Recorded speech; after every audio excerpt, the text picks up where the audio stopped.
प्रसाद विवाद के बाद अब लखनऊ के मनकामेश्वर मंदिर की बारी। प्रसाद पर लगा बैन, इन्हीं चीज़ों का अब भगवान को लगाया जाएगा भोग। विश्व प्रसिद्ध तिरुपति बालाजी के प्रसाद विवाद का असर देश के अन्य मंदिरों पर भी देखने को मिल रहा है। इस घटना के सामने आने के बाद कई मंदिरों ने प्रसाद को लेकर सतर्कता बढ़ा दी है। तिरुपति विवाद के बाद लखनऊ के मनकामेश्वर मंदिर में बाजार से लाए गए प्रसाद पर बैन ही लगा दिया गया है। किन किन चीज़ों को लाने की अनुमति दी गई है, आइए जानते हैं। आंध्र प्रदेश के तिरुपति मंदिर में मिले हुए मिलावटी प्रसाद के मामले को लेकर आज हम लोगों ने एक नई पहल करी है कि चूंकि मुझे लगता है कि हर खाद्य सामग्री में कहीं न कहीं किसी न किसी प्रकार की मिलावट अवश्य होती है और इस भ्रष्टाचार को निरंतर ही हम लोग जो कम करने की कोशिश करते हैं वो बढ़ता ही रहता है। आज एक अच्छी पहल हम लोगों ने ये करी है कि कोशिश करिए, अब देखिए कितना पालन ये लोग कर पाते हैं। गर्भगृह में बाहरी जो प्रसाद आएगा वो अंदर नहीं जाएगा और आग्रह हम लोगों ने सारे श्रद्धालुओं से, भक्तजनों से और जो भी मंदिर तक आते हैं दर्शन हेतु, उनसे ये आग्रह किया है कि आप लोग घर के बने प्रसाद को लाएं। उसमें कुछ भी प्रसाद हो सकता है, आप हलवा बना लीजिए, खीर बना लीजिए, पुआ बना लीजिए, जो भी आपके घर से स्वयं निर्मित हो सकता है या स्वयं निर्मित आपका जो घी होता है जो हमारी दादी नानी या माँ निकालती है, उससे बने हुए प्रसाद को हम भोग के लिए स्वीकार करेंगे।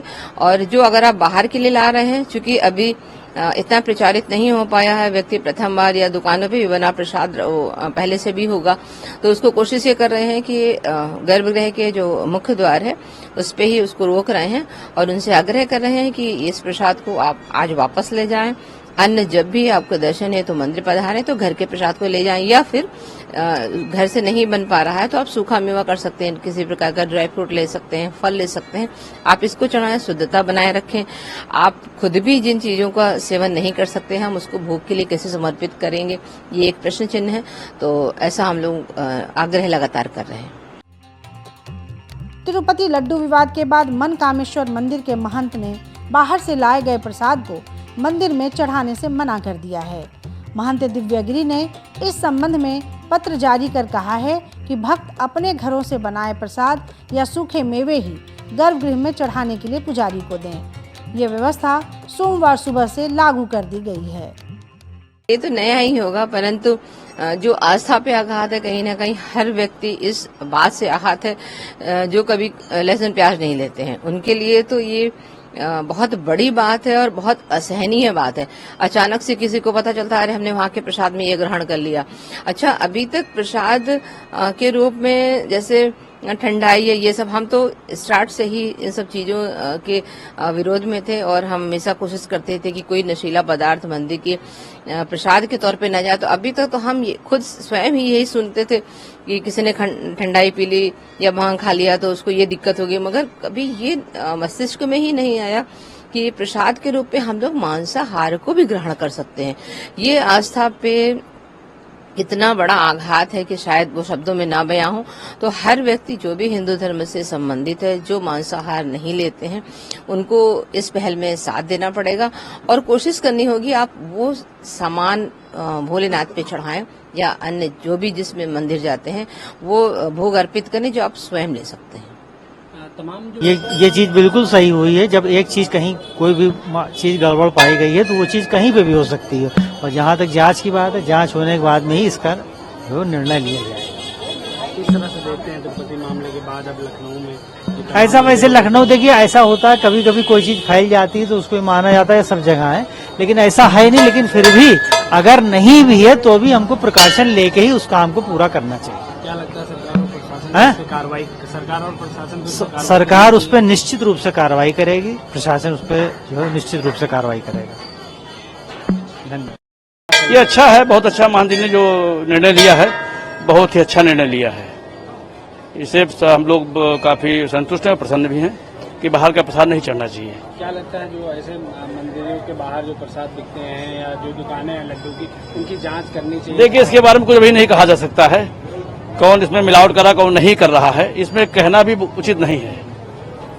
और चूंकि तिरुपति बालाजी में चूंकि जांच हुई है, उसमें जांच में निकला है अब यहाँ के बारे में क्या भी कहा जा सकता है, कुछ अभी संभव नहीं, जब तक जांच न हो उस पर हम नहीं कुछ कह सकते हैं। तो जो श्रद्धालु आते हैं मंदिर में, अब वो क्या चढ़ाएंगे यहाँ पे? क्या अब चढ़ाएं सूखा मेवा, क्या कुछ लेके आएंगे? सूखा मेवा ला सकते हैं, घर से बना के लड्डू ला सकते हैं, बहुत चीजें प्रसाद में होती हैं जो घर से लोग ला सकते हैं। और ना भी लाए तो यहाँ पे भगवान भोले बाबा के यहाँ तो जल चढ़ाए, बेलपत्र चढ़ाए, धतूरा चढ़ाए, बहुत चीज सामग्री ऐसी है, भोले बाबा स्वीकार करते उसको। ये जो दुकानें हैं कहीं न कहीं उन पे छोटे मोटे हाँ, असर तो पड़ेगा, ये बात सही, लेकिन उनको अपनी शुद्धता पे थोड़ा ध्यान देना पड़ेगा, कहीं पे कोई गलती न हो जाए। वैसे तो नहीं होती, लेकिन हो सकती, भूल बस हो सकती है, तो नहीं होनी चाहिए। दरअसल ये व्यवस्था इसलिए लागू की गई जब तिरुपति के प्रसाद में जानवरों की चर्बी की खबर सुर्खियों में आई। कुछ दिन पहले एक लैब रिपोर्ट का हवाला देते हुए आंध्र प्रदेश के मुख्यमंत्री एन चंद्रबाबू नायडू ने पिछली जगनमोहन सरकार पर सनसनीखेज आरोप लगाए। उन्होंने कहा था कि तिरुपति मंदिर के लड्डू प्रसादम को जिस घी से तैयार किया जा रहा था उसके सैंपल में पशुओं की चर्बी मिले जाने की पुष्टि लैब टेस्ट में हुई है। इस खबर के सामने आते ही करोड़ों श्रद्धालुओं में हड़कंप मच गया। उसी को देखते हुए कई मंदिरों ने अब प्रसाद व्यवस्था को बदलने का फैसला लिया है। तो कैसी लगी आपको हमारी ये जानकारी, हमें कमेंट बॉक्स में जरूर बताएं। बाकी धर्म कर्म से जुड़ी तमाम जानकारियों के लिए सब्सक्राइब कीजिए हमारा डिजिटल चैनल और देखते रहिए न्यूज़ नेशन स्तुति।